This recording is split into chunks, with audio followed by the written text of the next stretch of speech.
ನಮಸ್ತೆ ಮೈ dear friends, my dear gods and my dear masters. ಧ್ಯಾನ ಯಾರಿಗೆ ಇಲ್ವೋ ಅವರು ಏನೇ ಮಾಡಿದ್ರು ಅವ್ರ ಒಳಗಿರೋ ಆ ಭಾವನೆಗಳು ಅವ್ರ ಆಲೋಚನೆಗಳಿಂದಾನೇ ಮಾಡ್ತಾರೆ. ಧ್ಯಾನ ಇಲ್ಲ ಅಂದ್ರೆ ಆತ್ಮಕ್ಕೆ ಕನೆಕ್ಷನ್ ಇರೋದು ಅಸಾಧ್ಯ. ಪ್ರತಿಯೊಬ್ಬರಿಗೆ ಎಷ್ಟೋ ಪ್ರಶ್ನೆಗಳಿರುತ್ತೆ, ಅದಕ್ಕೆ ಉತ್ತರಗಳು ಬೇಕು. ಪ್ರತಿ ದಿವಸ ಬರ್ತಾ ಇರ್ತಾರು ತುಂಬಾ ಜನ ನನ್ನನ್ನ ಭೇಟಿ ಮಾಡೋಕೆ. ಯಾಕೆ ಅಂದ್ರೆ ಒಂದೇ ಕಾರಣ, ಒಂದು ಅವ್ರ ಕ್ವಶನ್ಸ್ಗೆ ಆನ್ಸರ್ಸ್ ಬೇಕು, ಎರಡನೇದು ಅವ್ರ ಜೀವನಕ್ಕೆ ಒಂದು ಮಾರ್ಗದರ್ಶ ಬೇಕು. ಈ ಎರಡಕ್ಕೆ ಆನ್ಸರ್ಸ್ ಅವ್ರೊಳಗೇನೆ ಇದೆ. ನಮ್ಮ ಪ್ರತಿ ಒಂದು ಪ್ರಶ್ನೆಗೆ ಆನ್ಸರು ನಮ್ಮೊಳಗೇನೆ ಇದೆ.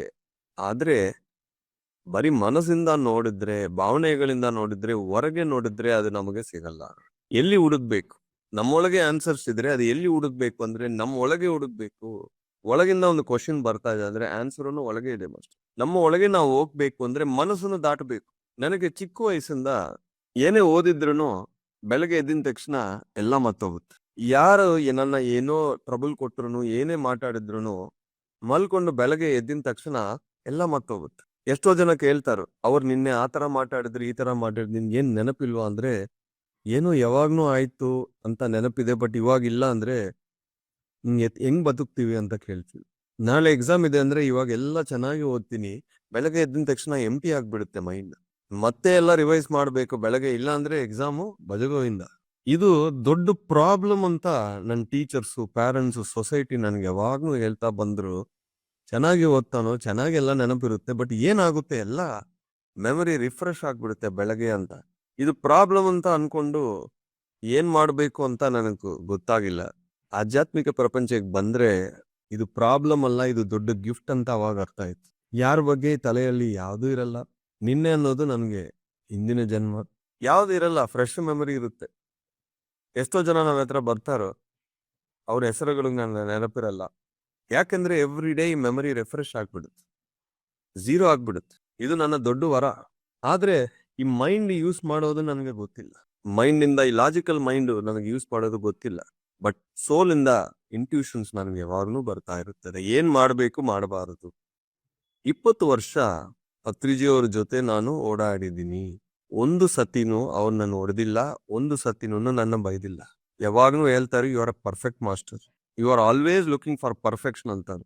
ಯಾಕೆಂದ್ರೆ ಒಬ್ಬ ಗುರು ಹತ್ರ ಏನು ಮಾತಾಡಬೇಕು ಮಾತಾಡಬಾರದು, ಏನು ಎಕ್ಸ್ಪೆಕ್ಟ್ ಮಾಡಬೇಕು ಮಾಡಬಾರದು ನನಗೆ ಚೆನ್ನಾಗಿ ಗೊತ್ತು. ತುಂಬಾ ಕಾಮನ್ ಸೆನ್ಸ್ ಅನ್ನ ನಾವು ಯೂಸ್ ಮಾಡ್ಬೇಕು. ಈಗ ಪ್ರತಿದಿನ ಒಬ್ಬ ಫೋನ್ ಕಾಲ್ಸು, ಮೆಸೇಜಸ್ ಬರ್ತಾ ಇರುತ್ತೆ ನನಗೆ. ನನ್ನನ್ನ ಪ್ರಶ್ನೆ ಮಾಡ್ತಾ ಇರ್ತಾರು, ನಾನ್ ಮಾಡೋ ಕೆಲ್ಸಗಳನ್ನ ಡೌಟ್ ಮಾಡ್ತಾ ಇರ್ತಾರು.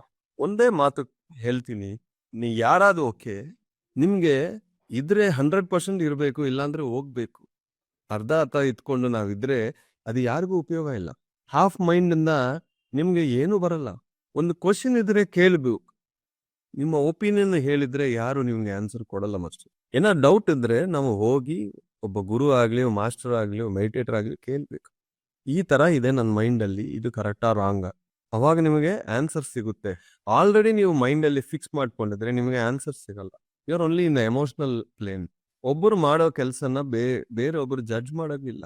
ಇನ್ನು 9 ಇಯರ್ಸ್ ಇದೆ. ಈ 9 ಇಯರ್ಸ್ ಕನ್ನಡ ಭಾಷೆ ನಾನು ಬಿಡಲ್ಲ, ಕರ್ನಾಟಕನೂ ಬಿಡಲ್ಲ, ಧ್ಯಾನ ಸುವರ್ಣ ಕರ್ನಾಟಕನೂ ಬಿಡಲ್ಲ.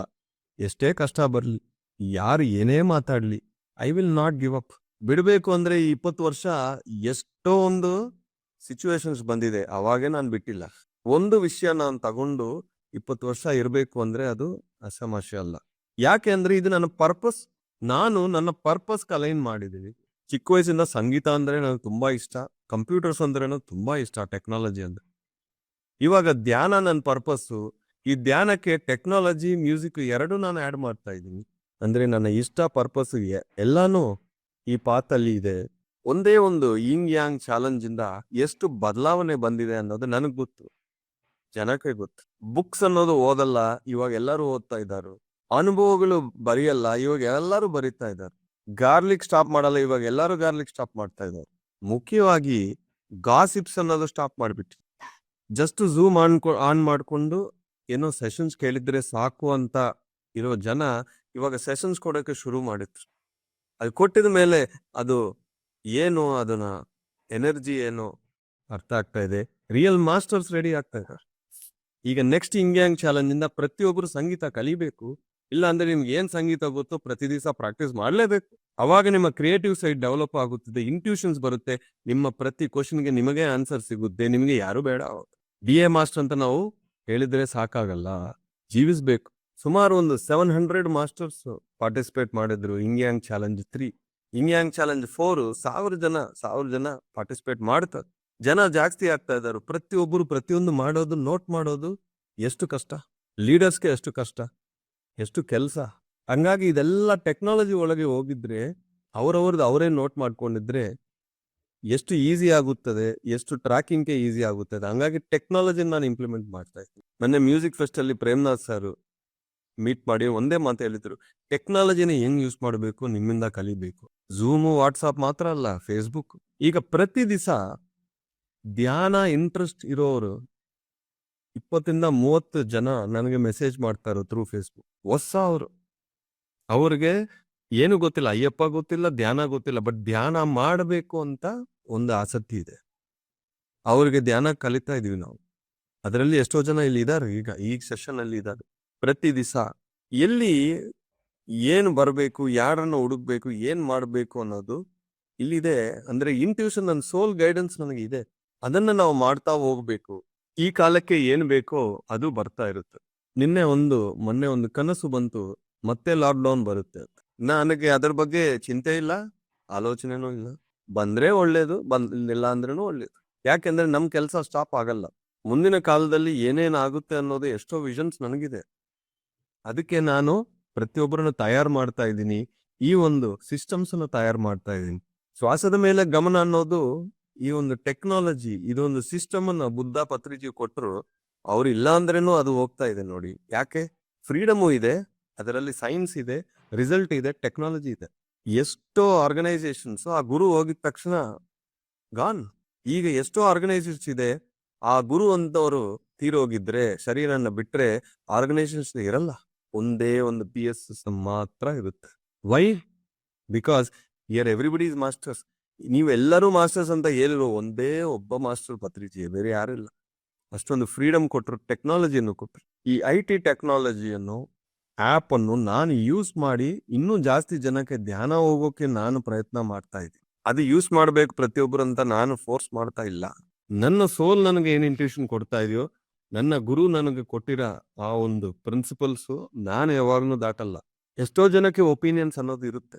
ಈಗ ಮಹಾಭಾರತದಲ್ಲಿ ಕೃಷ್ಣ ವಿಷ್ಣು ಅವತಾರ ಅಂತ ಗೊತ್ತು, ಆದ್ರೂ ದುರ್ಯೋಧನ ಕೃಷ್ಣನನ್ನ ಬಂದಿ ಮಾಡೋಕೆ ಪ್ರಯತ್ನ ಮಾಡಿದಾನು, ಗೊತ್ತಾಗಿದ್ರು.